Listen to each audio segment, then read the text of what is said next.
Урматтуу достор, мен азыр түз эфирге чыгып атамын. Эс алайын, апамды карайын десем болбой, жана нааразы болгон эл ак өргөдө чогулушуптур дагы. Ак өргөдө чогулушуп, мени чакырышты эле элдин үнүн бийликке жеткириш үчүн. Мен атайын азыр ак өргөдө турам. Ушул эфирди ким көрүп аткан болсоңуздар, колдон келишинче таратыңыздар.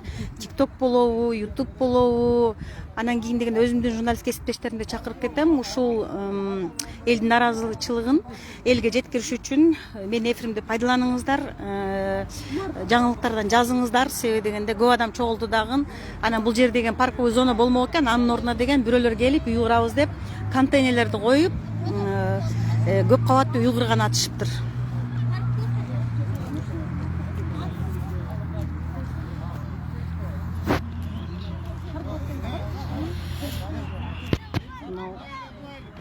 Не болуп атат?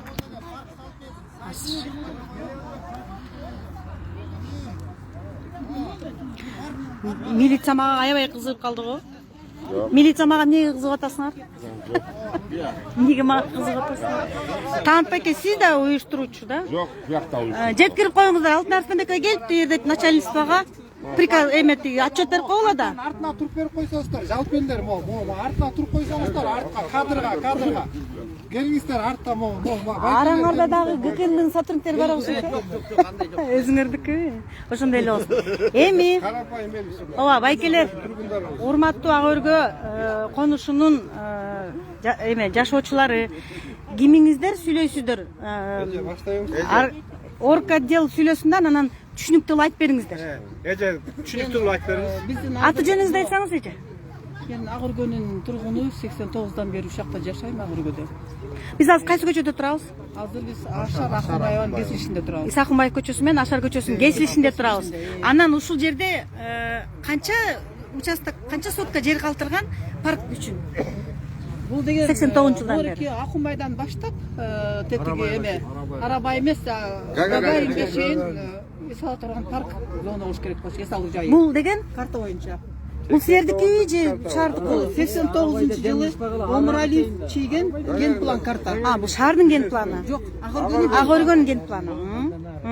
Ак өргөн ген 89-жылы чийилген. Омуралиев деген биздер азамат чийген. Дүйшөн Омуралиев деген. Анан кийин тигеме бүгүнкү күндө 2005-жылы бияктын баары захват болуп баштаганда биздин анын ичинде биздин айыл өкмөт, акимият, мэрия, госрегистр, архитектура баары биригип туруп, бул картаны 89-жылы картаны жокко чыгарышып, бүт соц объекттин жерин баарын, башкача айтканда бала бакча, садик, мектептин ордун баарын сатып жиберишкен. Анан ошол картаны, бул картаны жокко чыгарышып, корректировка жасап, ошол соц объекттин жеринин баарын тиги эме земельный участок кылып сатышканда, эми улам бир келген акимдин көзү түшүп эле, мэрия болобу, башкасы болобу, бош жер болсо эле жыл сайын салабыз деп, ушу мына 5-чи жолу ушул жерде талашып салдырбай жатабыз. Мына дагы келип салабыз деп, контейнерлерин киргизип ушундай кылып атат да. Эже, азыркы акимдердин аты ким? Ой, тилекке каршы билбейт экен. Ким билет? Шадиев. Ленин районуна карайсыңарбы? Акимдин Спикердин бир тууган инесиби? Ана бийликте тургандар эметкен да. Эми азыр дегенчи, эже, байкелер мына силердин баарыңар улуу экенсиздер. Силердин оюңар боюнча ошол жаңы акимдин жасап аткан кадамдарыбы бул? Кантип ойлойсуңар? Башка бийликтен башка келип ким сурат колдучу? Бул жерден жалгыз аким эмес. Бийлик парк талашып атса, анан берде пустой жерде парк кылып атса, ушуну талашып аткан ким келет? Бийликтен башка. Мен ушунчу эле айтайынчы ачык эле. Бул жерде Табаса мени камак. эң негизги Кудай сакта. Бишкек шаарынын мэриясы. Бу жер муниципалдык соц объектин бар Бишкек шаарынын мэриясына карайт. Жер ээси ошол. 29-январда биз ушул жерде чогулган халк Камчыгы Рышаевичке, президент Садыр Нуркожоевичке, жогорку кеңешке, мэрияга, госстрой, прокуратурага, архитектурага баарына кайрылып арыз киргенбиз. Качан? 29-январда. Ушу 24 жыл 29 январында. Себеби буга чейин келип башташканбы же кандай? Келип башып тынчтыкты алып, контейнерди алып келип түшүрүп. Былтыртан бери кармашып келатабыз. Эми бул жерде былтыртан деп эң башы кармашкан 2005-жылдан бары кармашканбыз. Бул жер жеке менчикке бөлініп прокурор келіп бұл жерден таш түшіріп аны қолап кетіргенбіз да. Тынчыбайды ушундай туруп. Анан Байке кечирип коесуң. Бул жер боюнча азыр. Бул жер боюнча дагы Нариман Төлөевдин убагында дагы ушундай ызычуу болгондо биз барып туруп мэрияга жирип кабылданып барын айтып ал өзү келип кай жерлердин барын көрүп кеткен. Анан 2011-жылы 3 мартта Финпол текшериптир биякта. Ошо Финпол текшерип жыйынтыгы 57 токтом туура эмес законду бузуп туруп чоң жер бөлүптүр. Ошонун жыйынтыгы турат. Аны же прокуратурага өткөнү, же МВДга өткөнү билинбей, дайноту жок болуп турат да, кая өткөнү. Архив берип атат. 57 токтом 420 кишиге бир эле токтом менен берген. Бир токтом менен 420 кишиге. Ал архивге барып сурайт, акимият, Илендир район акимияты тиги жанакы постановлениянын көчүрмөсү менен берип атат. Элге берип атат тиги токтомдун постановлениянын көчүрмөсү. А түп нускасы келип түшкөн эмес, архивде жок. Бул деген мыйсамсыз болуп атат да. Ошо кагазтын баарын кийирип, заявление жазып берген прокуратурага кирген атам. 2 күн документ даярдаш эмекен, тар болуп. Эртең бүрсүм деп атат. Январда жазылган катка жооп келдиби? Жооп берди. Эмне? Жооп берди. Биринчи мэрия президенттикке келди. Аппараттыкы. Не дейт? Ал указание берилиптир. Соответствующий органдаргачы. А соответственно орган ким? Ал мэрия, прокуратура. Алар эмне дейт? Алардын жооп бергендери отписка менен гана занимать этишет. Бири-бирине окшош. Туура Арестада жүр. турат дегенде. Бирок аягында ГКМ чакырды, ГКМ Ленин районунун бөлүм башчысы ошол жерден барып айзерге барсам, байке силердин жергиликтүү городской советтин депутаты бар экен. Ошол мэрия болуп биз болуп туруп тиги административный сотко берген атабыз. Ага чейин иштиге салбайт. Өзүм көзөмөлдөп турам деди. Аны көзөмөлдөп турса деле улам чекесинин түн ичинде контейнер коюп кетип атышты. Ким экенин билдиңерби? Эми аларды сүрөткө тартып, машиненин номерун, баягы крандын номерун жазып туруп, жанагы райондун ГКМсына берген. Эми ким экениңерди айтып коечу. Канаке. Компания представитель экен. Айтып бериңизчи, сизби ошол строй компанияны? Мен бул жакта сал баштайм. Жок, Бул жагы каяк? Мына могул жерде. Эже мен Биз турган жер. А биз турган жер парк болуш керекпи? Анан сиз кайсы компания эми аталышы барбы? Абсолют Инвест. Жетекчиси ким? өзү директор. Сизби? Жашыңыз канчада? 27 да? Точно айттыңыз да, 27. Аты фамилияңызды айтып коюңузчу. Иман Аскарбеков. Аскарбеков Иман. Анан сиздин компанияңыз качан эме уюшулган? Канча жыл болду? Жакында эле 2020 болгон. Мен жакында эле сатып алгам. Биз сизден башка дагы бирөө барбы? Мен Байке. Байкеңиздин аты ким? Тынчтыкбек фамилиясы? Арасулов. Жакын бир туугансыңарбы? Анан буга чейин кайсы жакта үйдү курдуңар?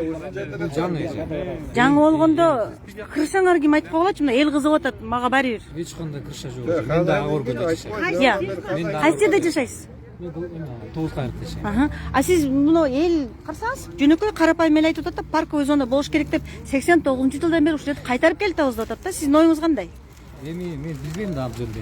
Мен да бирөөдөн сатып алгам. Мисалы, Кимден сатып алдыңыз айтсаңыз? заказчик, эже мен подрядчик. Заказчиктер өзүнчө. Хорошо, заказчиктин атын айтыңыз эми. Алар менен иштешип атасыздар. Нурлан деген байке, мен Нурлан деген кандайча билбейсиз? Договор түзөсүз, жолугасыз, договорсуз жолукканга чейин 5-6 жол чай ичесиңер. Ат фамилиясын айтып коюңуз. Мен билбейм точно. Нурлан деген байке.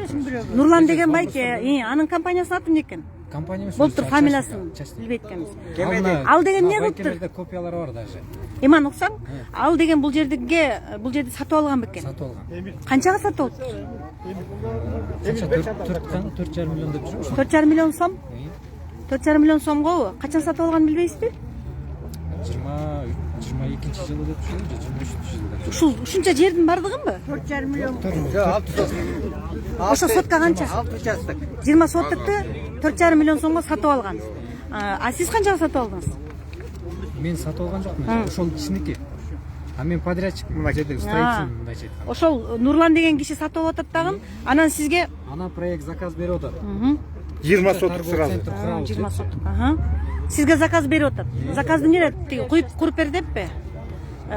Проектный документация заказ берет, Аха. даярдайт. Анан мени мага куруп бер деп атат мына. Хорошо. Неме канча кабат үй курган атасыз? Алып калсаңыз. 3 этаждар болсо. 3 этаж торговый центр курган атасызбы? Үй эмеспи? Байкуш жарандарга эме ипотечный үй эмеспи? Сиз торговый центр курган атасызбы? 3 этаж, 20 соткага. Алдында парковкасы барбы? Бар. Канчага баалаштыңар? Канча акчага саласыз? Квадрат мен несип берет эже. Квадраты канча болуп калат ушунда? Квадрат метр. Квадрат метри 1,5 миң сом. Жумушчуңузгабы? А Нурлан неге өзү келбейт? Бул жерден эч нерсе чечилбейт. Анан сиз айттыңыз да, мен 2 жол бардым. Мен жолумду тосуп атышат, курба деп атышат. Эмне кылайын дедиңиз да, же сүйлөшпөдүңүзбү? Эми мындай деже. Алар мисалы мына копияларын деле бердим да. Бизге дагы, ал кишиге дагы тийиштүү органдар уруксат берген. Кайсы тийиштүү органдар айтып бересизби ким экенин? Биринчи оформить этип аткан госрегистр. Экинчи глав архитектура. Анан госэкспертиза. ГАСИ. Да боюнча Госстрой. Ошол уруксат берет. Ошонун основаниясында алып курам деп атат. А сиз деген мына ушул эл каршы чыкканда сиз айттыңызбы? Хорошо, ладно, ген планды көрсөтүп койгулачы мага. Аяка курбагыла деп атат. Силер кантип уруксат бердиңер? Мен эмне кылайын? Орто жолдо 2 кагышта орто жолдо чымын өлөт болот атам дедиңизби? Эч нерсе деп айткан жок. Неге? Мен неге Сизге курдутпай атышпайбы? Сизге курдутпай Жок, атышпайбы? эми билет ал. Эми билет. А буга чейин андай сөз болгон эмес. Айтылыптыр деп, айтылыптыр. Ошону айтып атам деже. Мына бир жума болду примерно. Азыр сиз каяктан угуп келдиңиз эл чогулганын? Мен эртеден бери жүрмүн. Эмне кылганы? Казганыбы? Мына мен жумушту баштайын деп жүрмүн. Сиз Кыргызстан жарансыз да? Кыргызсыз да? Кыргызстан жарандан ушан көргөн жаран экенсиң, ушул өз жериңди коргобойсуңбу сен аны? Жаран эмес. Могу жакта жашайсың. Мен жумушумду аткарайын деп атам, просто. Мага сага акча керек деп койчу. Айлык керек. Сага аткартпайт деп айт. Сен ушул чоңдоруң айт. Эл каршыбы? Эл аткартпай атат.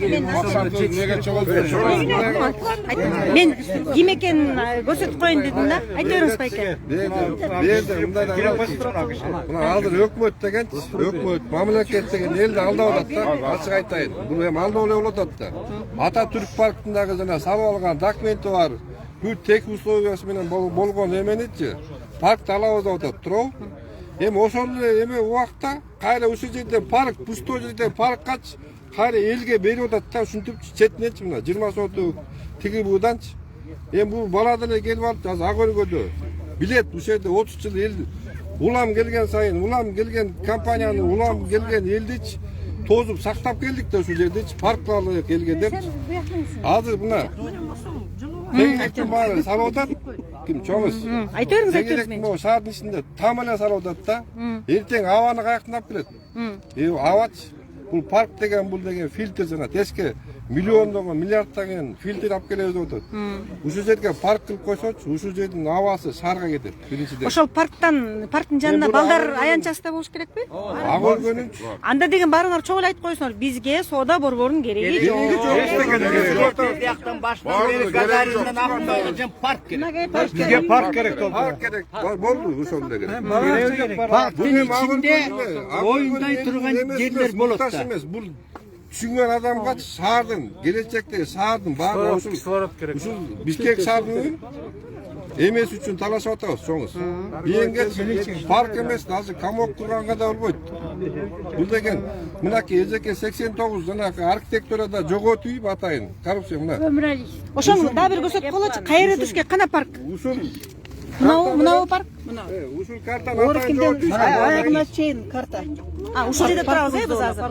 Эмичи эже? Бояқтың бары эсалы жайлар бұларчы. Балдар ойна тұрған жерлер. Бізден ағылуды. Ушул мынаны көрсөтөбүз. Темир жолдон 7-8 школга чейин о үйдүн ордун бар, парк, базар бар болчу. Эми байке эже. Мына Ахунбаева. Аха. Мына бұл Ахунбаева менен мына Ашар көчөсү да. Мына булар ушу жерге салган жатат. Калганы тийилген жокпу? Кемеген Калган жокпу? барын да салып кетти. Мога арабага чейин алдырайын дегенде парк курулду. Мына жана корректировка жасагандыгы үчүн бүт соцсай биятын баары сатылып кетти. Азыр молардын баары сатылып кеткенби? Сатылып кеткен, ооба. Парковый зона болот деген бардыгы. Сатылып Азыр кетти. кайсы жери бош көрсөткүлөчү? Азыр мына могу жери гана бош. Ана мунун аркы бетте могу кичинекей жери бош. Айкада контейнер. Биягы да толуп кеттиби? Бүт толуп кетти аяктын баары. Бул жагы да толуп кетти. Бул жакта эмнелер бар? Биякта негизи могу карта боюнча Жок, эмне курулган? Могу жерлер. биякка бир гана мектепти эл чуркап салдырды 84 калганына бүт чоңдор жалаң эки этаж үйлөрдү салды. Ушул жерде мектебиңер барбы иш кылса? 84 Бала бакчаңар жок. бир эле бала бакча. Эки школ, бир бала бакча. Бизде негизи 8 Негизи садик, 9 6 мектеп болуш керек. Болуш керек болду. Ген план боюнча. Бояк боюн бу жер 9 бала бакча түшмөк. 9 бала бакча. Эки балдардын ден соолугу чың борбору түшмөк. Анан эме түшмөк. Аксакал ордошу түшмөк. Эчи түшмөк бу жерге. Байке муну ушул жер бош дедиңер э азыр. Ушул кайери 20 соттук. Бардыгыбы? Же кайери? 20 эмес, бу жерге могу жетимден берди. Кайда 20? Бу жерде бир 2 гектар жер жатат. 2 гектар жердин 20-сына курабыз дешип атат. Муну жерде эле калтырган атат булар получается. Эми бу жерде бу карта менен эртең менен көрсөттү. Бу жанакы баланын эме салабыз деген. Бу жерге анын картасында жүрөт же беркинин 3 эме түшөт, вроде 3 торговый центр. Бул ушу жерге 3 торговый центр. Үчөөнү курам деп атабы. Үчөө курулат экен. 20 сотка. Ал жөнөлөсөз бирок. сөзсем Жок, ал проекти жөнөлөсөз эмес. Ал мындай кылган атат. Торговый центр кылат по виду. Булар 3 этаж деп атпайбы? Мына бореке 10 этажга казачный магазин 2 этаж болуп салынат деген. Ошол жакта жашоочулар айтты да, а бул 10 этажды куруп салды. Ошондой эле да бердилер. Анан бул жерде эле ушундай маскирап болот. Анткени мага Бишкек мэриясы жооп бергенде закондуу түрдө аяк өкмөт менен келиштирип берилген. 10 этажды үй курулат аяка подземный парковкасы менен деп кагаз келди менде турат. Эми баардыгын айтып койчумуз. Дегенге могу жерге атайын японецтер келип, өзлөрү келип бак тигип кеткен. Японецтер келип. Коом ошол японецтерди алдап атат да бирдечи. Ошол бакта эми бер жака жылдырып туруп, ал бактын баары курап калды. Атайын куратып ташты да мындай айткандачы. Эми бул жерге мындай пластик менен площадка куруп алып, ошол этажга даярдап атышат да, элди алдап атат. Мен ошондой эле түшүнүп атам, билбейм калгандар кандай түшүнөт. Жок, туура. Негизи ошол сонун бактын баарын бер жакка көчүрүп салып, эме салбадыбы? Туура калды. Ошол кезде дагы, ошол кезде дагы, бул эзекенеч, мына бул карта мындай жетишпек мындай. Могу карта 89-жылкы да. Бул эми архивда. Азыр жанакы Бишкектер деген азыр айтып атпайбы? Баарыбызга саясатчы болуп калды. Бишкектин ген планын таппай атабыз деп атайын жок кылып салып ушундай кылып жер саткангачы. Мына бизде турат 89-жылкы карта. Кайсы мэр келсе делечи, ушул жерге келип парк кылабыз дейт. Жанакы түлө эме ким? Балбаков. Балбаков келген бак. Бизди да талтайтып салды, өзү талтайган аскер келди. Өзү келип ушуңду айткан, мына бу жерден бояка чейин парк кылып берем депчи. Укса айтсын. Көрсө айтып коеюн. Биз деле талтайып калып, бир күн үйдөбүз. Ким контейнер түшсө чыга калып, кокуй алып коелук деп элечи. Мына элдин баары ошодо. Же жумушубуз жоктон жүрөбүз бу жактачы. Мен мисалы мен бир участок алып калайын деген жокмун мен. Парк кылсачы, ар бирибиз бирден бак тиксек делечи, тигип алабыз моюнгечи. Бербей атпайбы? Түшүнүп атасыңар? Биз да алдаган, мына моерди биринчи транш менен кылабыз, биягын болсо экинчи транш менен акча бөлүнөт. Суу бүртетип атабыз деп туруп, мына мэр келип туруп. Эми ошонун баарын айткыла да жетимиш байке. Айталы десек сөз туруп атпайсың. Эми мындай кылайлы. Аркы бетке өтөйлү да тургандар. Аркы бетке 10 этаж үй салам деген ошону көрсөтөйлү. Таан паке азыр жүргүлө. Таан паке бир суроо. Мынау ген планчы? Ген план буга чейин өзгөрүлгөнбү? Бул 89 Анан өзгөрүлгөндө балким чындап эле келген мэр чечкендир бул жакты жок кылабыз. 2005-жылы өзгөртүптүр. Келген мэрден Архитектура депутаттар бүтүлөп барып кетет. генеральный прокуратурада 2005-жылы 14 бийлик алмашкан сайын үшүнтө берет. Жер басала берет, улам бирөө кызыктар келе берет. Ошол эле. Мен берди, садыр 90 менен жаңы липий постановление чыккан. Азыр морко бала алып жер салам деген бул липий постановление незаконный. Бар жокко чыгыш. Анда азыр чогултуруп чакырып койгулачы. Анда Эми ошого кайрылып атабыз да, ошо эл чогулуп, ошого кайрылгандагы чогулган. Мына жердечи жанагы бала какта жүрөт? Неме тиги Нурлан Рыспаев деген көрүп атат да, ошо бала эмеспи? Нурлан Рыспаев деген заказчик эмеспи? Мен дагы батан бери Жусупбек Коргонбай уулу болуп көрүп атат да. мына жүргүлө эми аркы өттү дагы ошол жактан ошону аркы өттөн эме кылайын. мен ошол архивети боюнча бүт кайрылгам. Макул. Жүрүңүздөр. Мен кенен сүйлөп берейин ошо. Да, Достор достор. теги президентке обращение жазып Макул. койгон. Урматтуу достор. Көрдүңөрбү биякта? Маскачан милиция турат.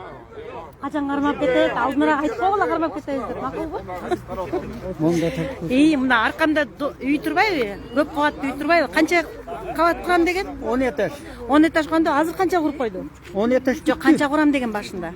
Бул 2 этаж хозяйственный магазин курулат. Магазин курам деп туруп, антип үй куруп салыптыр. Момундай көп кабаттуу үйлөрдүн кереги жок деп атат. Анан кийин деген бул Ак өргөдөгү Акунбаев Ашар көчөсүнүн кесилишиндеги мына көрсөңөр, тетека чейин бул жерге биз парк кылабыз деп атат. Ген план боюнча бияка парк курулмак экен, бирок парктын ордуна улам буга чейинки сөздү эскертип атам да. Буга чейин ар бир келген мэр, ар бир келген аким, ооба парк кылып берем дейт дагы. Байке мынандай контейнерлерди алып келип түшүргөн, тетиги. Көрдүңөрбү? Контейнер турат. Ошо контейнерлерди алып келип коюп коюптур. Ошо эме неме кылам деп. 3 кабаттуу 4 имарат курат, бул торговый центр курам деп. 4-өнүбү, 3-өнүбү? 3 деп. 3 кабаттан 3 имарат соода борборун курам деп айтты. Азыр өзүңүздөр көрдүңөр. Бул документ болуп калат, могу түз эфир документ болуп калсын. Ар ким айткан сөзүнө. Мынакей көрдүңөрбү? Эми ушуну достор колдон келишинче таратып салгылачы, силерден сураганычы. Себеби дегенде айтып атат өздөрү, президент менен Камчек Ташиев келе элек деп атат. Ошолор келсин деп, ошолор көрсүн деп, бийлик көрсүн деп, бизге парк керек деп, Ак өргөнүн эли чогулду да, ошондуктан таратышып, элдин үнү бийликке жетиш үчүн таратышып мага жардам кылыңыздар. Биз азыр каяка келдик байке? Мына эми бул жерде 25 сотый жер бар. 25 соттук. Бул башы 50 сотый жер болчу 89-жылы. Бул жерге балдардын ден соолугу чыңба борбордун орду. Анан 2005-жылы Мына контейнерлер. 2005-жылы жартысы сатылып кеткен башын. Мына бул үй курулуп турган ошол жака салынып 25 калып 27 сатылып кетти. Үй салып иште турат. Үйдө кызыл китеп барбы жокпу? Булар эми документтин мунапс берилгенде эми документ жасап алышты. Кайсы айткан контейнер ушуларбы? Качан алып келди буну? Байке, контейнер качан келди? Бул контейнер келгени Мына 1, теттигине 2-нчи контейнер, мына 3-нчи контейнер сары, анан тети кызыл 4-нчи контейнер болуп атат. Варадан атайын коюп салды. Деске посадка ойнойт турган жер. 5 контейнер мына бирөө турат го. 5 контейнер. 5-өө? Ушу 20 Айта бериңиздер. айтыңыз. Январда келишти булар контейнер коюп. Анан ошондон баштап Быйыл январда келишти. ооба. Ошондон баштап биз чырдашып, анан биринчиден Сады Нуркоевич президентке кайрылдык. Арыз жазып бердим. Ошо 29-сунда эле 500 станцияга президентибизге, Камчы Кыдыршаевичке, жогорку кеңешке Шадиевке, Шатиев, мэрге, госстройго чолду. Кат келдиби? Ошолордун баарын катын жиберип келди. Прокурордон келди. Алар эмне дейт? Алар кабинетинен чыкпай эле, бияк туура экен, келишилген, баары туура аяка берилген, 2 баягы 10 этаждуу үй курулат парковкасы менен деп. Бияка дагы ушу балдардын ойноп турган площадкасына келип. жүрүңүз ош балдардын Эми бунун биздин качеляларын көрсөтүп коелу. максатыбыз ушул жерге 89-жылдан бeri кармап келдик. Ооба. Жок дегенде бир эле дес сатыбыз бар бала бакча. Бул жерге эптеп, кайсы убакта болсо да бюджет болсо, бала бакча курдуртуп алсак жеңил болот эле. Анткени Мынакей контейнерлер. Ак Ордодо биринчи башында 89-жылдан генерал план болчу 3666 түтүнгө бөлүнгөн жер участок. Азыр канча жашайт? Азыр 4000ден ашып кетти. Жанагы муниципалдын жердин баарын сатып, жеке турак үй курулуп кетти. Көбүнчөсү. Анан 25 миңге жакын калк жашайт бул жерде. Анан ошондон ичинен эле ар бир үйгө бирден кылганда элечи. Бирден бала болгондо 25 бала болуп калып атпайбы? Анан ошого бир бала бакча жетеби? Мына бул жерге жеке бала бакча куруп койгон. Бул деген 9000ден алат. Арган көрүнгөн жерге балдарды дес саткалып барып атасыз. Бирде 2ден 3дөн бала бар. Ооба. Аякарда 10 миңден 15 миңге чейин алат. Байке, мыналарды ким кылган? Буларды муну биз туркап жүрүп мэрия кылдырткан. Мэрия ким мэр болчу ошондо? Ошондо мэрия мунуку жакында эле болду да. Мыналарды ким кылып берди? Мом келгени. Ben 3 жыл болду ошо. Балдар аянчасы деп. Адам көп болду. 10 жыл болуп калды. Балдар аянчасы деп ким кылып берди? Кимдин малында болчу? Эстегилечи. Достор, Аксакалдар отурат. Аксакалдар отурат. ооба.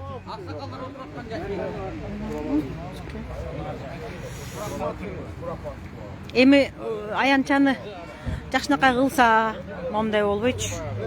Жакшынакай кылса, жакшынакай күтүп алышат беле деген ойда, бул менин жеке оюм.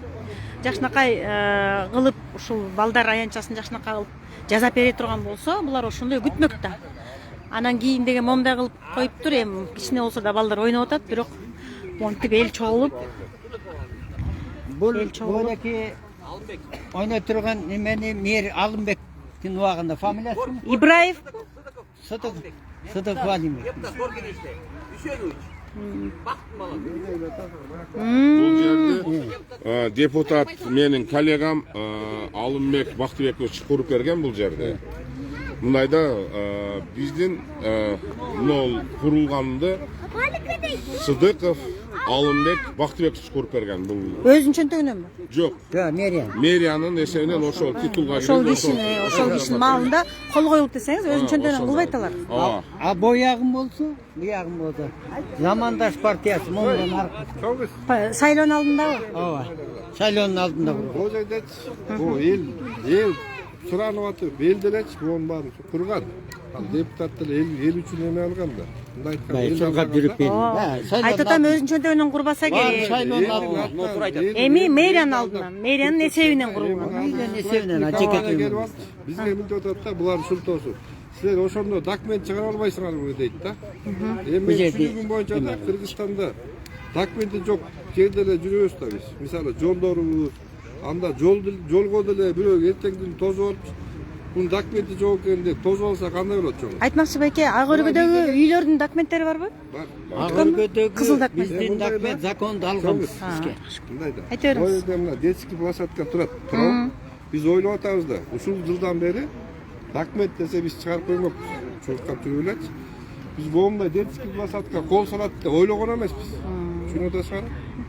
Эми бул деген ушул жерге кол салып баштаган аз келгенсе, бул жерде унчукпай койсок, маркы паркка да салып баштады. Байке, паркка соода борборун курам деп отур. Бияка эмне курган атат? Бияка 10 этаж үй курам деп. Үй курам деп атабы? Биз мол жерге Ким? имарат строй деп атышат. Анан мен Имарат строй деп. Имарат строй. Анан Азыр мен буяктан таап монда документтери Таап бар. бериңиз. Имараттын жетекчиси ким экен? Билбейсизби? Жок, билбейм, мындай тааныйм көрсөм. Мындай болот. Айтыңыз. Биз мындай да. Айта бериңиз. Ошо имарат строй, жерде 4 кишиге кызмет чыгыптыр да. Алардын айтып Ушул жерби? 5 кишиге. Ошол жерден эми 5 киши муктаж болсочу, 5өөнүн бирөө келип казык кагат эле да. Туурабы? Биз көргөн жокпуз 5 кишини. Алар деле 5 кишиден сатып алдык деп атат да. Качан чыгыптыр? Билбейсизби? Жылын 2007-жылы сатып алдык деп атышат. Эми ушундай да. Мораторий ал мыйзамсыз.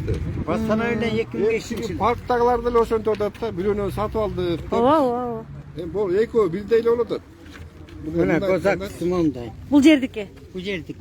Азыр биз турган жердики. Муну президентке мына айтканда тааныш, билиш, билбейм, монча элге каршы Мындайда азыр айтайлы. ошол Чогулуп туруп анан кийин кайрылуу жасабайсыңар. Силер кайрылуу жасайын деп чакырдыңар да мени. ошол Келгиле. мен азыр кайрылбай десем улам сөз бүгүп кетет кой тияк. Келгиле. Мен обращение Чогуу. специально обращение. Чогуу. Мына эжеке биз атайын сизди чакырганыбыздын себеби биз урматтуу президентибиз Садыр Нуркожоевичке кайрылуу жасап атабыз. Камчыбек Кыдыршаевичке кайрылуу жасап атабыз. Урматтуу Садыр Нуркожоевич, мен сизге кайрылуунун себеби, мен Жамырчиев Талант Анарбекович, мен ушул элдин атынан сиздин шайлоочуңуз катары, сиздин күйөрүмаңыз катары, мен сизге Базар Коргон районунда координатор болгон катары кайрылып атам сизге, урматтуу Садыр Нуркожоевич. Камчыбек Кыдыршаевич, сиз менен бирге жүргөн, бирге баскан катары, сизде акем катары, мен ушул жерде элдин кызыкчылыгына калтырып бериңизди мен сизден суранып кетет элем. Урматтуу Камчыбек Кыдыршаевич, акчалуулар ушул жерде пустой, макул мамлекеттикке өтсүн. Биз элдин бардыгы каршы эмеспиз, урматтуу Камчыбек Кыдыршаевич. Урматтуу Садыр Нуркожоевич, ушул жерде пустой жерлерди бай адамдар келип салып, ген планы жок эле салып, мыйзамсыз эле акчасы барлардын заманы болуп атат. Сизди биз ар дайым колдоп келебиз, Садыр Нуркожоевич. До сих пор колдойбуз, дагы колдойбуз сизди. Бизге ушул жерди элдин кызыкчылыгына чечип бериңизди сизден суранабыз. Суранабызбы, туугандар? Эми байки кечирип коебуз, тактап кетиңиздер. Бу жерде эмне болуш керек суранганыңар боюнча, тиякта эмне болуш керек? Жер башы балдарга спорт комплекс курулмак. Детский, здоровательный центр. Байке, Эң негизи 89-жылы. кечирип коюңуз, сөзүңүзгө аралды. Талант байке суранды. Эми муну мындай деп эле айтып коюңузчу. Тарыхын кереги жок. Бул жерге бизге бала бакча жетпейт. Бир бала бакча бар. Ушул жерге бир Биз турган жерге. 200-300 орунду бала бакча курулсун. Кайра буяка өтсүн. Эми паркка эмне? Парк жагыбыз. Ошо парк боюнча калсын. Парк боюнча толук эле. Анткени азыр экологияда өзүңүздүн политикаңыз боюнча жашылдандыруу, бакшак тегилбеген жери калбай калды. Шаар жумурткадай болуп эле курулуп ар кайда курулуш курулуп атат. Элдин биринчи ак өргөнүн муктачтыгы ак өргөнүн бош жерине паркты парктай, калган бош жерлерде больница болобу, бала бакча болобу, детский больница жетпейт. Ушундай социальный элге керектүү нерселерди куруп берүүнү суранабыз биз. Кайрылыбыз. Анан дагы бир айта турган эң маңыздуу нерсе ошо 57-2005 жылган 57 номердүү токтом, бир токтом менен 420 кишиге участок берилиптир. Азыр ошо чекесинен кетилип бериле баштады. Сиздин политикаңыз өтүп кеткен социалдык жерлердин баарын кайтаргыла деп атасыз.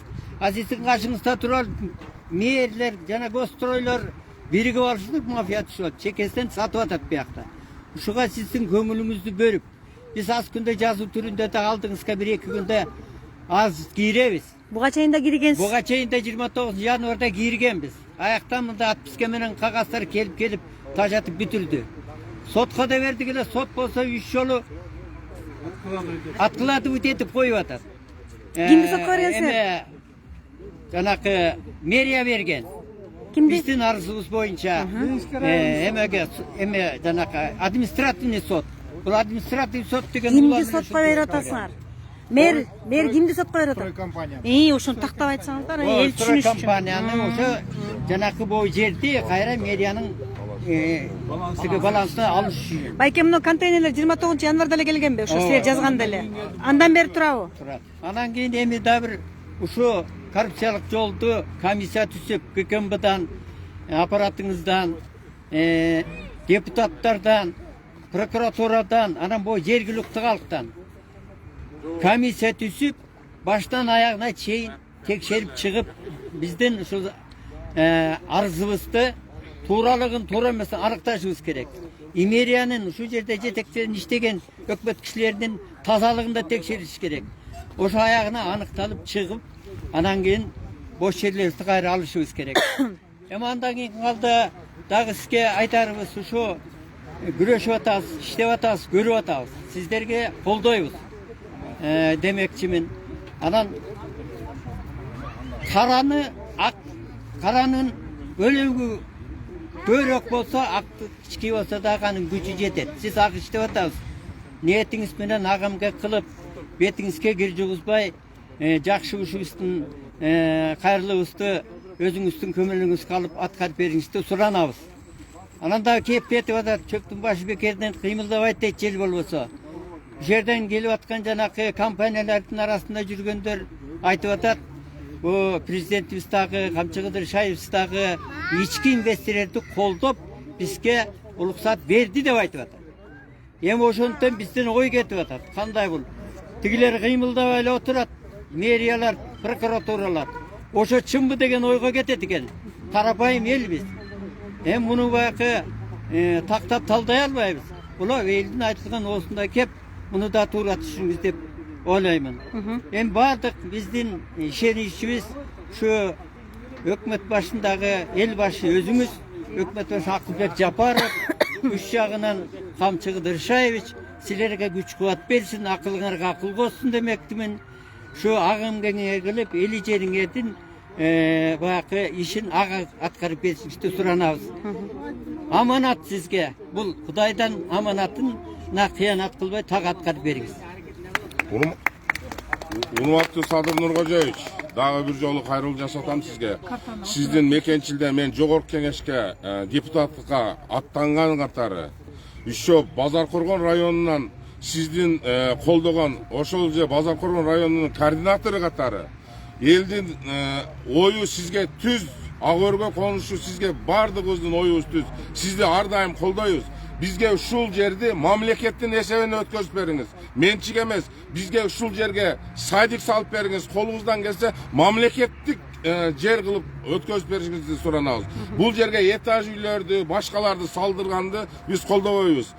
Камчыбек Кыдыршаевич, сиздин иниңиз катары сизге дагы кайрылып кетет. Эгер угуп аткан болсоңуз, ушул жерге өзүңүз келип, ушул жерди өз көзүңүз менен көрүп, эл менен жолугушуп, элдин кызыкчылыгына ушул жерди калтырып бериңизди суранабыз. Ушул жерге 10 этаж үйлөрдү салабыз деп байманаптар баш атат көргөнү. Биз Камчыбек Кыдыршаевич менен Садыр Нуркожоевичти колдойбузбу? Колдойбуз. Күтөбүзбү? Күтөбүз. Бир келип эл менен жолугуп кеттиңиз, Садыр Нуркожоевич, Камчыгыдыр Шаевич. Элдин оосунан дагы өзүңүз gelip oğup bir yerге uçurashıp kettiniz. 77 şkolga da kelip kettiniz ele jolu kalbay kaldık. Oşonda da ayta turgan oşol kestel aytıp kalat ele güçsüzsün barın. Emi işenemiz sizdin gelişingizde. Kolunuz boşalsa bir kayırılıp kettiniz suranabız. Эми менде эки суроо бар. Мына ушул жерге тиги бала бакча курулсун деп атасыздар, ошол жакшы болот эле силерге, жардам болот эле. Анан кийин деген тияк болсо парк деп атасыңар. Балдардын ушул жерде жашаган жарандардын силердин небере балдарыңардын балдар аянчасы каякта болот? Эми балдар аянчасы мына бореки жердечи. Бореки алган жер. Магазиндер турган жер. Мында биягына курулат. Бала бакча батабы? Бояк калса буларды жылдырып тияка аккуратно кылып коюп берсе болот аягына. Анам тиги парктын ичине де болсо деле жаран аттракциондор болот, булар болот, аяка деле жетет деле. Паркка батабы? Эми паркты ылдый кыска буяка келсе батат. Боягын үстүнө дагы 10 этаждын өзү дагы. Дагы бош жер бар. Ал пожарный менен школдун ортосунда бош жер. Аяктыда парк сыяктуу болсо аяктыга жакшы болот. Эми 2 гектар бул жагы 50 сотик аяк буягы 2,5 гектар жерди элеп атышат да элдерчи общий ак өргө территориясында. Эми дагы бир суроо да байке. Азыр. Дагы бир суроо да. Жанагы контейнерлерди таштагандар ким? Нурлан деген ким экен иликтедиңерби? Бизге окшогон карапайым кишилерди жиберип коелучу, подрядчиктердичи. Элди сынап атат да, мына айткандачы, мен уже 30 жылдан бери түшүнүп деле калдык. Булар деген мындай да, барып салып бер, биринчи салып бер дейт да, эл унчукпаса салып көр деп. Салып көр, эл унчукпаса анан кийинки документин чыгарып беребиз деп койшот да. Ошентип мына могу жердин баары кетти. Ак өргөдө жер калган жок. Мисалы bu 47-46 жылда эми кварталдачы бир момундай площадка жок. ачык айткандачы ошол жердин эли чыкпай койгон үчүн элечи эл чыкпагандан кийин жанакынтип баскынчылар басып алып эле ушуга чейин келишти да. Эми бул биз талашып аткан жерчи мына бул жерде биз унчукпай тийбейт го дегенбиз да. Эми мындай болуп калды да, биз жанагы Баткенчиде эле болуп калдык. Граница кайтаргандай эле бу жерде строительдер келиптир десе эле ушинтип чыгабыз. Эч кимге үн жетпейт. Мына момундай эжеке апалардын баарычы чыгып алып мына 89 картадан бери кырмызы чыгып бүттүк. Эми биз эки эле кишиге кайрылмай болуп калдык. Жанагы чоңдоргочу. Эми Кайрылыңыз. Кайрылгандан эмне дейт? Эми ошол кишилерден башкачы азыр закондучу эч ким эметпей калды да. Эми түшүнүктүү эле болуп атат да. Ата Түрктөгү жерди салып койгон жерди паркылабыз деп атат. А пустой жердечи салбай атышат да. Даяр жердечи. Эл өзү айтып атпайбызбы? Биз өзүбүз ар бир үйдөн бирден бак тиксек делечи. Мамлекеттин эчтекеси кетпейт. Айтып атабыз го жанакы японецтерге келип дагычы, мэрлер келип, японецтерди алдап келип, мына парк болот деп көргөзтүрүп, карагай тигип кетишкен. Япондорду биз эмес. Биз ошондон бери ишенип атабыз да. Парк болот экен десе келечи. Монтип келип эле бир компания келип эле монт бир картина чыгып кетет. Бул эми 30 жылдан бери талашып келатабыз. А тиякта азыр контейнер жокпу, барбы? Аркада койгон. Алыста экөөнү көрдүм мен. Чыгып атат да. Эми байке, биякта 5, тиякта 2. Жанагы баланыкыбы бардыгы? Башка. Башка. Компания. Хозяиндер билле да.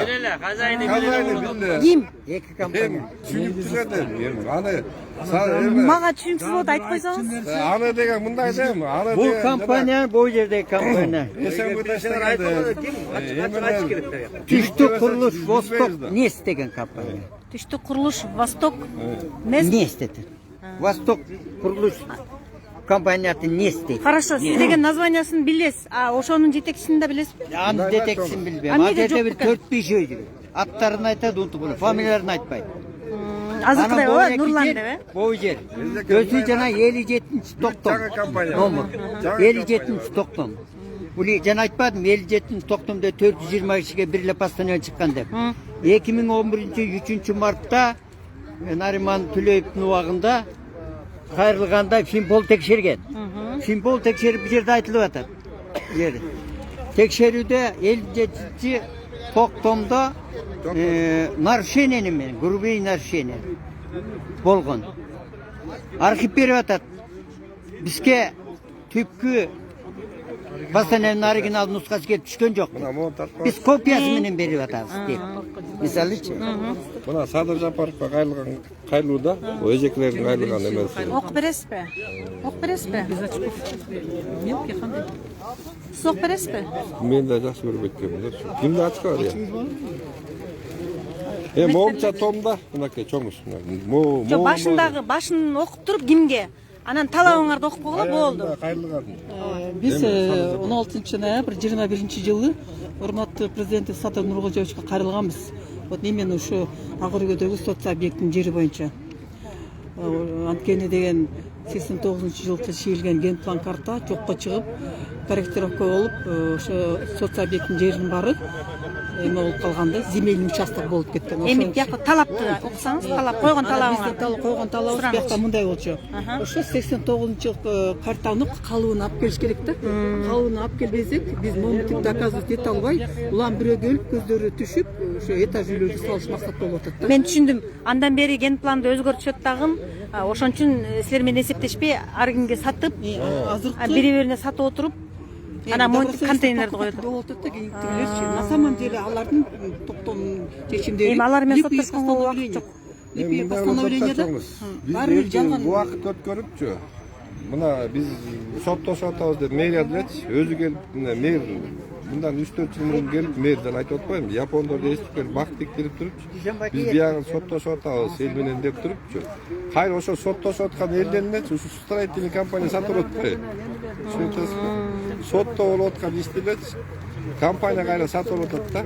Кандай болуп сатып атат түшүнбөй атам. Менчи ушу тиги баарыңар болбосоңор дагы араңардан билесиңер да ким главный адам экенинчи, негизги адам экенин билесиңер, айтып эле койгулачы, мен билбейт атам. Силер бийликтегилерде башка эмнени айтасың? Мисалы, аким, спикер, президент, кимиси? Эми ошол Аким унчукпагандан кийин, мен унчукпагандан кийин ошолор заводдо эле чечемин мисалы. Ошондой эле да. Эгер мен элдин кишиси болсо, мен элдин кишиси болгондо, аким болгондочу ушул жерге келмек да, моунча эл чогулуп атат, эмнеге чогулуп атат деп келмек да, интерес болсочу. Келбегенден кийин Сүйлөп коеюн дедим. же мэр болгон. Айтыңыз. 89-жылдан бери ушул жерде жашайм. Илгери бул жерде бош жерлер толтура болчу. Ошолор сатылып өтүп, дели орундар калган жок. Бул жерде высоковольтный линия өтчү эле.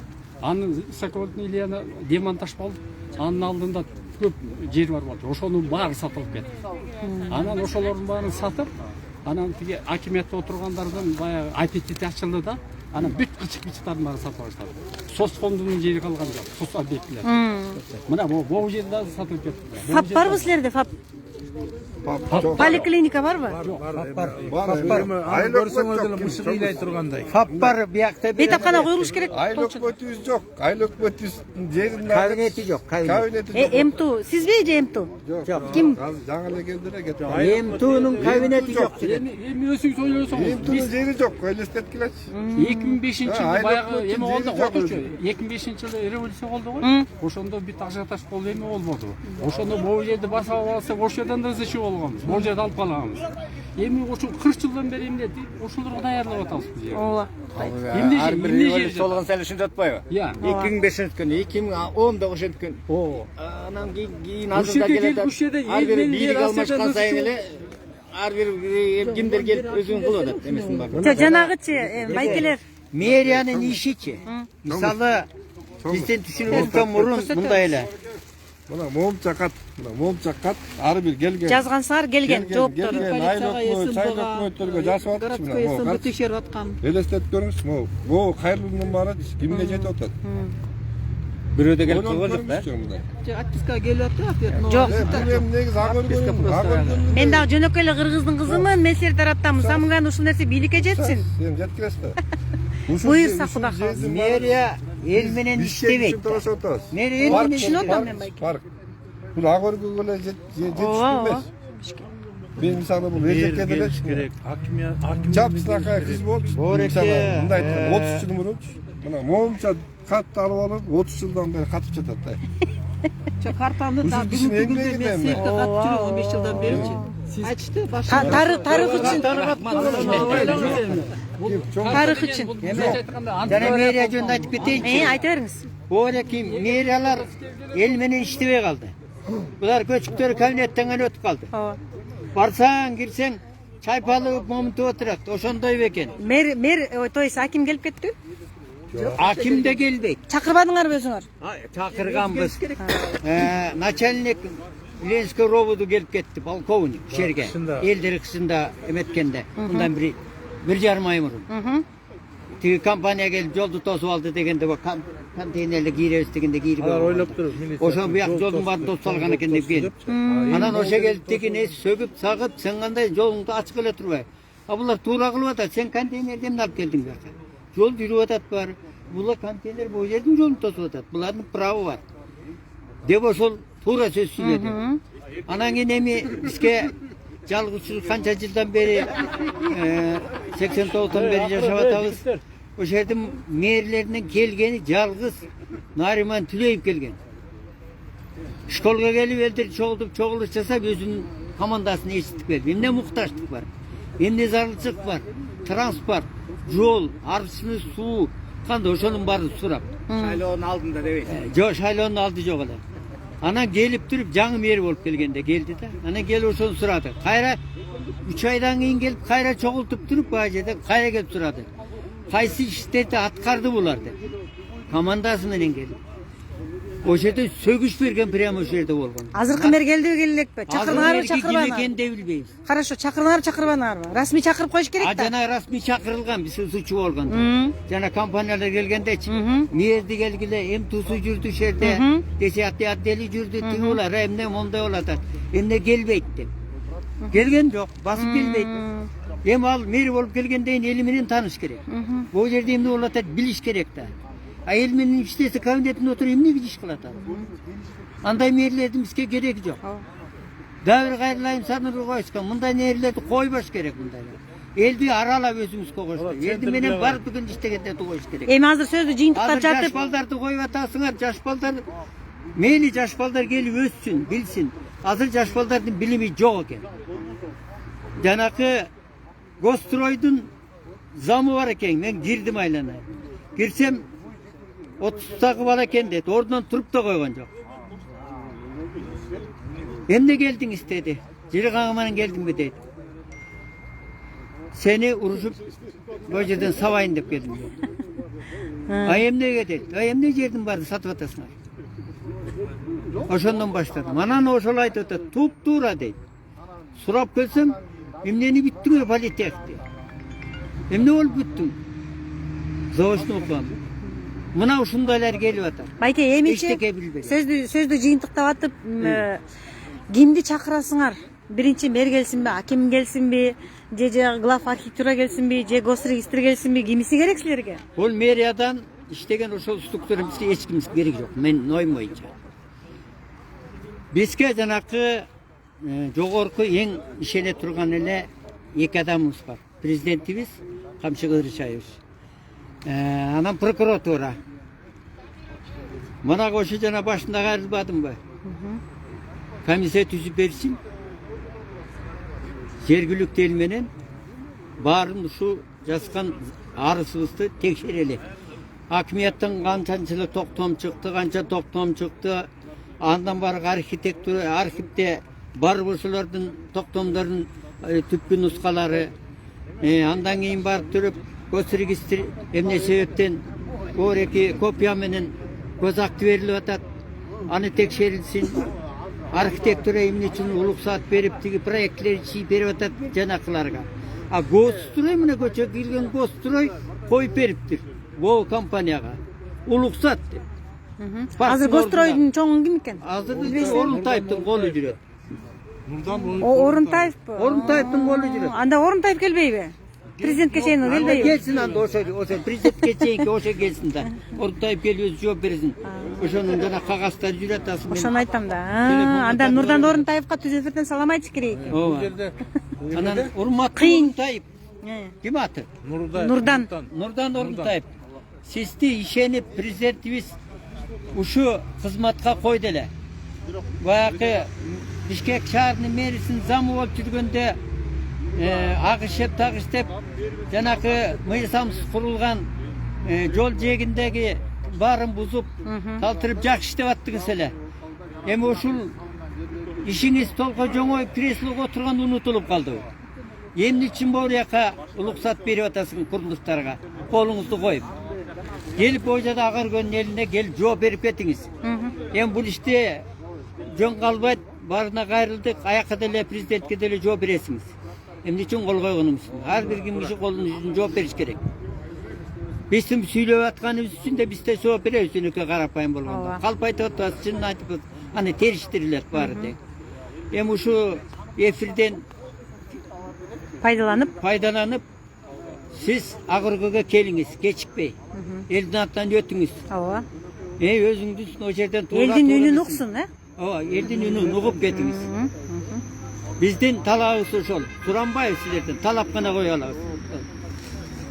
Бизден мынау контейнерлердин баарынчы эл жокто жаан чачын болуп турган убакта чакап келип түшүрүп коюп кетип Эле кечинде түндөс. Таң эртең менен мен баягы ошо бир иштер менен таң эртең менен кетип баратсам, мына контейнерин могуна алып келип коюп коюпсу. Ичи бошпу? Ичи бош, ичи бош. Мына ар жакта балдардын футбол ойногон баратасы тиги топ кийгизген. Аны тосуп таштады. Балдарыбыз азыр каяка барып ойнош керек? Неме жанагы баягы эме дет го, отургучка пакетин коюп кеткенде бул менин жерим дегендей эме ээлеп коюп кетиптир да. Бир опасный болуп атат бул. Коркунуч. Кенедей балдарды эркечиги бияка ойнойт, үстүнө чегип, салто кылып түшүп атат. Мойну аркасы сынса ким жок. Кудай сакта. Муну айттык. Муну алдыргыла деп. Экенби Ленин районуна алдырткыла муну деп. Не дейт? Жооп берди. Милициялар келди, алдырткыла дейт. Эми булак курулуш жүрөт, тура берсин мишет этип атат. А балдар келип чыгып барып секирип атат. Колу буту сунса ким жооп берет? Ооба, туура айтасыз. Бир сыр болот. Туура айтасыз. Баягы эмен айтпайсыңбы? койлорун салып алып тиги отун суу казандан бери алып келип тамак беребиз берели дейт. астынан өтүп коелу деп кое элдинчи. деп ошентип келиштиби? Биз деген бул жерде элдер Ачка калган жок. тамакка муктаж эмес эч ким. Чайына дагы, майына дагы ошонун баарын тең Ким ошентип келди байке? строй компаниянын Жаңы элек балабы? жок. Башкаларыбы? Сол тура бияктан билбейсиң ким экен. Булар жиберип коет экен. Айтпайт ким экен. Булар только жана аткаруучулар келет. Мага да чуркап жүрөт. Менин өзүм билетилериме мындай сенемде сатылып атасың. Мен бияка келгендер строй Восток компанияда отпойбу? Алла сизге. Ошолордун кишилери келип бияка бир коюн алып келди, пловторун алып келди, плов казан жасап беребиз деп. Бүт нерсесин кылчтым элдер кууп салды артына карабай, бүт кууду. Биз кандай керек? Акча приложение кылды молодежьторго. Восток курулуш көрүп алгандагы Восток курулуш. Бүт нерсени кылды. Бу жерде ак өргөдө аттуу баштуу балдар бар да, ошо жигиттердин лидерлерин кармап, ошолордун баарына тартып көрдүк. Ишинса биргесиңерби? Баарыбыз бирге. Сынбадыңарбы? Сынган жок. Эчтеке эметкен жок. Эгем жаш келечек балдардыкы да, жаш балдардыкы. Балдар үчүн салып берсин. Самый главный ошо. Мардак парк болсун, бияк болсун, детсад болсун, ошо элдин калыбы. Главный ошол да. Кыскасы. Силер кимсиңер айтып койгулачы. Бул жакта жигиттер ушул ак өргөлүктөрдү кайтарып турган экен, анан ушул балдар эртең мага келип мени алып кете турган болсо, жүздөрүн таанып алыңыздар. Участковый балдар. Участковыйбы? Участковый берди, ак өргөн участковыйлар берди. Эл чогулганда келип калдыңарбы? Не болуп кетпесин деп. Мениби? Неге карапайым эл эмне урат мени? Карапайым эл сопровождение рахмат. Мен коркпойм, мындай да. Жанагы эме алып эле уялттабы камерадан түшө берип могу жерде. азыр мен өзүмдү каратып алайын, анда эмес. Макул азыр мен өзүмдү каратып алайын. Мындай да өзүңөр көрүп атасыңар го. Жанагында ким чыкса эле мына өзүмдү карап атам.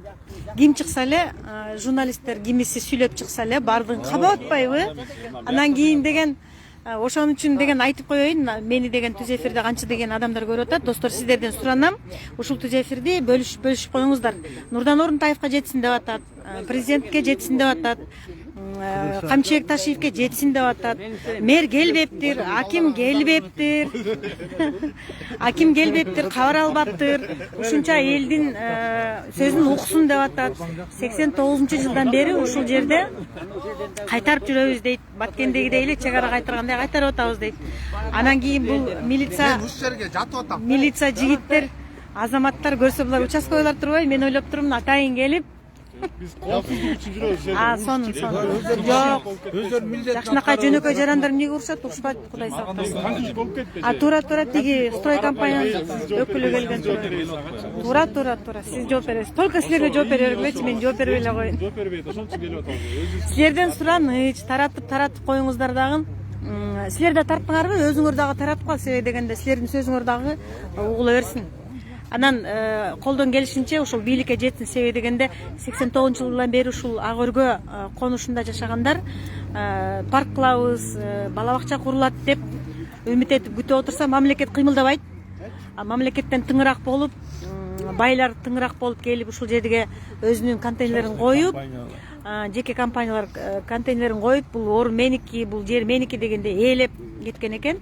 Анан эми эртең бүрсүнгү бул жакка деген көп кабаттуу үйлөр курулуп кетиши мүмкүн деп атат. Бул жакта жалаң соц объекттер курулуш керек. Бейтапкана жок дедиңер, Жок. Поликлиника жок. Бала бакча аз, болсо дагы аз. Поликлиниканы айтканда мышык ыйлай турган. Ал деген жерде бирөөнүн частный үйү болчу, поликлиника болду. Мынаке. Байке айтып атат, айыл өкмөт жок. Ошолордун баарын ушул жерге батыргандын ордуна почта жок, больница жок. Наборный пунктлар жок булардын. Ушинтип мына иштеп атышат. Жок дегенде контейнерден куруп берген жокпу силерге? Жок, ошо контейнер бир жагы. Эмнеге жок деп атат? Кабинети бир жагы пусто. Жок да. Кенеди. Жок. Буларга бирденсе жок деген тура эмес болуп калат. Буларга суроо бербеш керек. Булардан булар эме Ачык айтканда өзүнүн мамлекет отура турган айыл өкмөттүн өзүнүн офиси. Аны айттыңыз го. Эм тонун. Түшүндүм мен. Эми мен түз эфирди жыйынтыктардын алдында суроом бар эле да, ушул достор аркылуу бийликке жете турган суроом бар эле да. Нурлан деп түз эфирдин башында өзүңүздөр көрдүңүздөр. Строй компаниянын жетекчиси экен. Анан кийин деген жаңы элеки бала келди го. Иман деген бала. Ошол бала болсо алар деген подрядчик болуп атат. Подрядчик. Алар деген куруучулар болуп атат. Анан ошол заказчиктин аты Нурлан экен. Нурлан, эгерде сиз мени көрүп аткан болсоңуз, Алтынай Арстанбекова, көз карандысыз эркин журналист. Жалаң эле тиги жарандар тарабына өтүп алып, мен сөзүмдү бүтүрүп алайын, жакшы болот эле, эгерде жолтоо болбосоңуз. Ошол Нурланга кайрылып атам да байке мен. Эме кылат. Нурлан болсо мынтет да. Алтынай Арстанбекова мени чакырган жок деп туруп сотко барып коюшу мүмкүн да. Мен эки тараптын оюн беришим керек. Азыр деген көпчүлүктүн оюн бердим. Анан кийин деген ошол Нурланга кайрылып атам. Эгерде сиз ушул жашоодо Кыргызстанда жашаган тирүү адам болсоңуз, мага кайрылыңыз. Билбесеңиз ушул ак өргөгө келсеңиз, мына милиция кызматкерлерине мен номеримди таштап кетейин. Келип ушулардан номерди алыңыз дагы, сиздин да мүмкүн өзүңүздүн чындыгыңыз бардыр. Чындап эле 15 миллион долларга алып алып, 4 миллион сомго сатып алып, кыйналып аткандырсыз. Мен аны билбеймин. Ошондуктан эгерде сиздин чындыгыңыз жөнөкөй жарандардыкына караганда документально далилиңиз болсо, келиңиз. Мен да сизге түз эфир берем. Бирок мен көпчүлүк тараптамын. Бул тараптардын сөзү кетти. Себеби дегенде булар мага чалды, мен сразу келе калдым. Анан кийин деген мен айттым. Ошол курап турган компаниядан дагы чакырып коюңуздар, МТУдан да чакырып коюңуздар. Алар билсин дедим. МТУ келип кетип калыптыр, эмнеге кетип калганын билбейм. Ошол МТУнун суроосу болсо дагы мен дагы сүйлөйт элем. Мен жокто келип кетип калыптыр Алтынай Арстанбекова дей турган болсоңуз, чалыңыз, сизге дагы эфир берем. Сиз да өзүңүздүн айтыңыз. Балким ак өргөнүн тургундары сизди каралап жаманатты кылып койгондур. Мен аны билбейм. Ошондуктан сиз дагы мага байланышка чыгып, келип эфир бериңиз. Бирок ошондой эмес, мен жеке чай үстүндө жолукпайм. Ушул жерде элдин арасында эл карап турган моментте сиз дагы келип өзүңүздүн сөзүңүздү айтыңыз. Анан Нурланга дагы айтып атам. Келип элдин алдында ким экениңизди, кандай компания экениңизди, канчага сатып алганыңызды, анан акырын келип түн жамынып келип контейнерлерди коюп кетпей, анан келип алып туруп коюңузду союп, очокко тиги эмени палоону демдеп коюп, буларга кошоматтанбай, ачык эле келип, мындай деп, эгерде чындык сиз тарапта болсо, келип ачык эле элдин алдында сүйлөп, таанышып, документиңизди көрсөтүп кетиңиз. Ошондо мен келейин. Кимиңер мага чыксаңар дагы мен ушул ак өргө элинин